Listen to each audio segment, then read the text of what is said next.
Good morning, students. Today I'm going to teach you subject-verb agreement. This is also called subject-verb concord. So let's start. Let's see what is subject-verb agreement.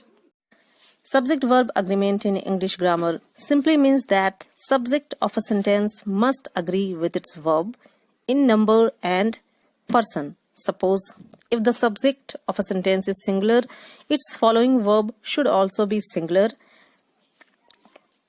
Either they must be singular or they must be plural. For example, cat dash sitting under the table. Here cat is a singular subject. So the following verb should also be singular. So here the answer will be is. Cat is sitting under the table. As we all know that when we add s and es to singular noun, it becomes plural. But when we add s and es to verb, it becomes singular. For example, drink is a plural verb, and when we add s, it becomes singular. For example, cat drinks milk. Here we see that cat is also a singular noun and drinks is a singular verb, and both are agreeing to each other. In this way, we can say that here the rule of subject verb and agreement has been followed. With first person and second person, the verb always remains in plural form. Although they are singular in number, but you can say they are rule breakers in each and every language. So it's an exception. Sometimes we get confused that the subject of a sentence is singular or plural, because sometimes they appear to be singular but they function as plural.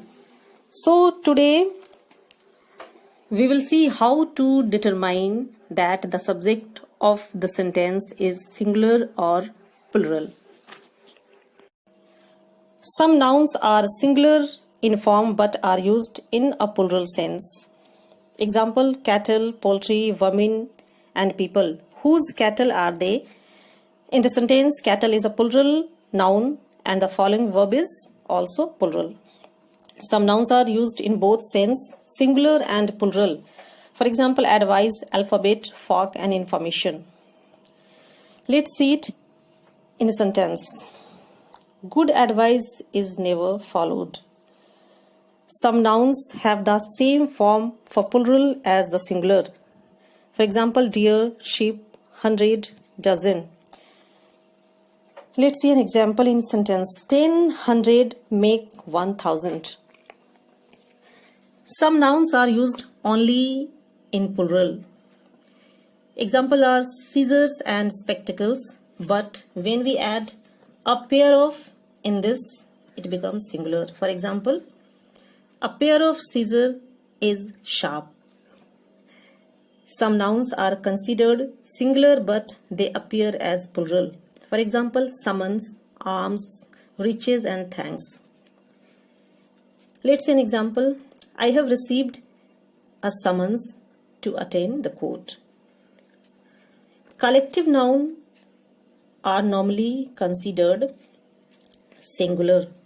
Name of certain games, diseases and branch of knowledge which ends in s are singular. For example, billiards, mathematics, measles, physics, politics and mumps.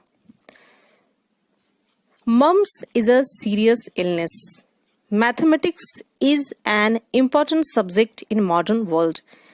Now in this both sentences we see that the subject mumps and mathematics, it carries s, means it ends in s, but the following verb is singular. Some plural noun when express a specific quantity and number become singular. For example, a 10 rupee note, a 3 months old baby. For example, A 10-rupee note was lying on the table. A 3-month-old baby was crying bitterly. So in this two sentences we see that the subject of the sentence is expressing quantity and number. This is the reason that the following verb is singular. When two singular nouns are joined by and, always take plural verb. For example, Mohan and Rohan always come late. In the sentence we see that here two nouns Mohan and Rohan are joined by and, so the following verb is in plural form. But if they represent one idea, they take singular verb. For example, slow and steady wins the race. Here the two singular noun like slow and steady, they are also joined with the help of and, but they are representing and giving the singular idea. So the following verb is wins. Okay, the following verb is also singular.